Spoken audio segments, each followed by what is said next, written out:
family! Hello family! Welcome to our vlog! Bakit ganun yung salita? Vlog!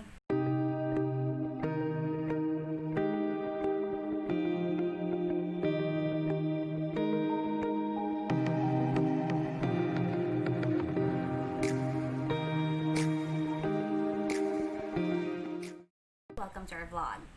Today, in-film ko to kasi kakatapos ko lang mag-on cam sa pambansang almusal and ang hirap pala magsalita sa harap ng camera.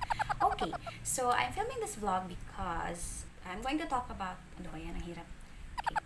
Today I'm going to talk about how I taught my daughter, Kairi, to self-feed before the age of 2.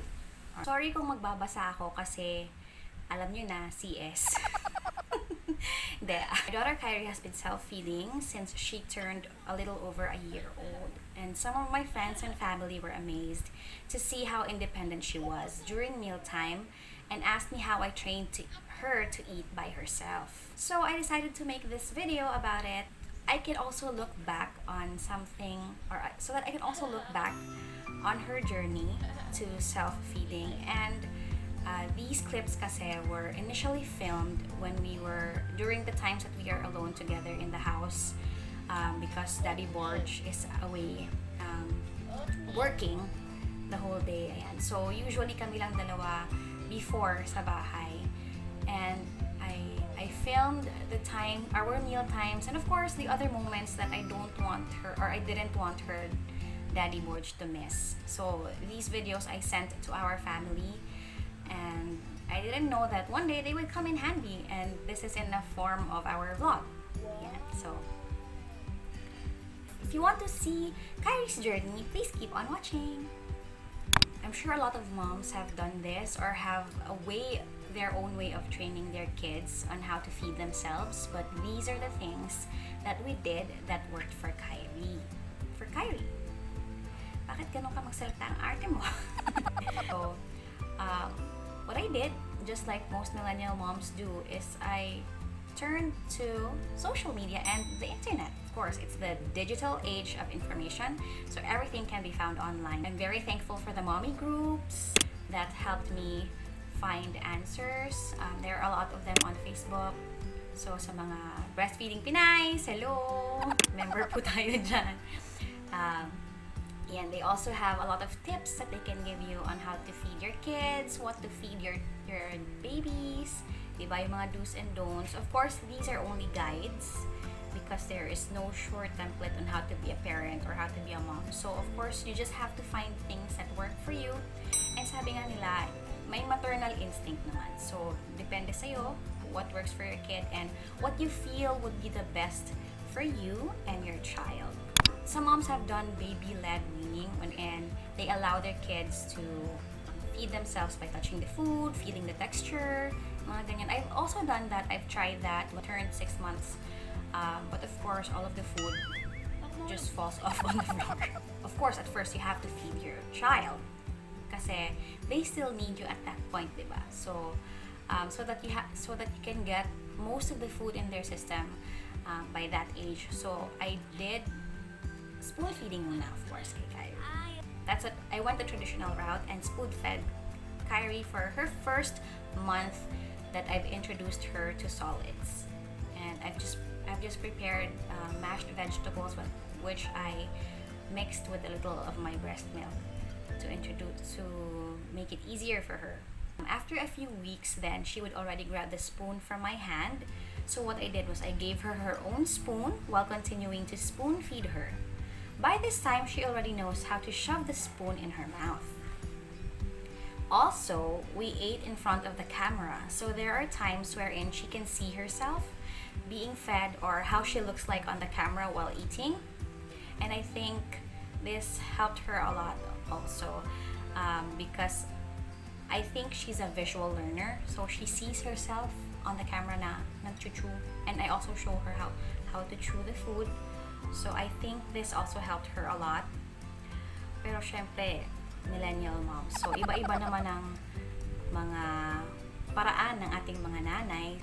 After another month, I gave the baby-led weaning another try. So She can also feel the texture of the food, of different foods, and because they already also know how to guide the food in their mouth.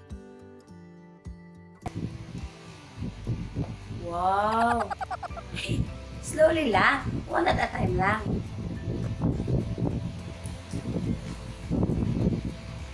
By this age, I started making her hold the spoon and guiding her hand. Other times, I would teach her to pick up the food by hand. Hihimayin ko muna for her, tapos isusubo niya na lang.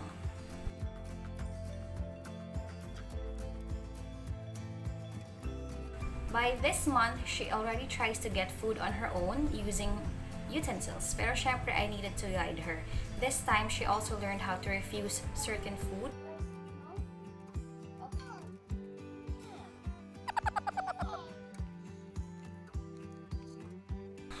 And to decide what she wanted to eat based on what was on the table and the order that she wanted to eat them with. So, minsan mauuna muna yung ulam, or minsan mauuna muna yung kanin. I don't know why they do this, but this is what Kairi did.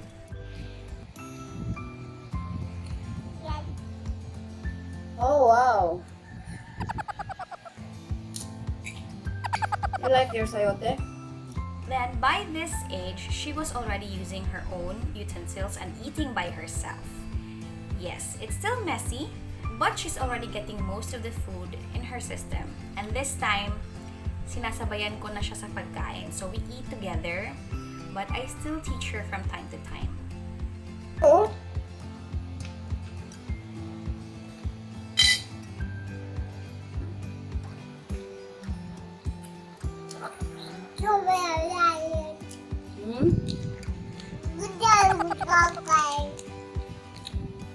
Love you.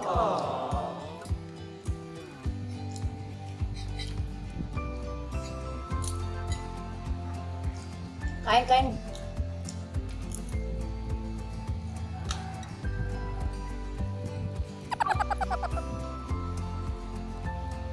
Very good. Be careful. Be careful. Yum. Eat your sayote. Ayun, dami mo sayote, oh.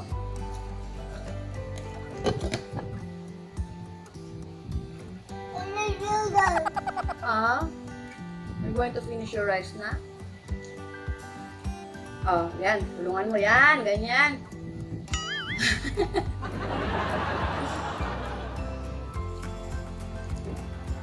Help. You use your fork. Use your fork to help the rice go into the spoon. Tapos, ganun.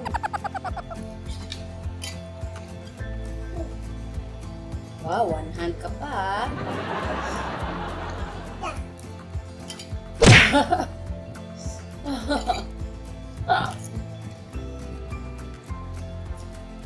Yum.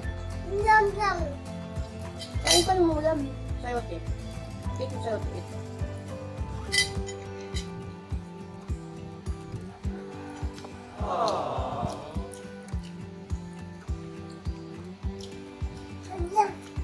Eat.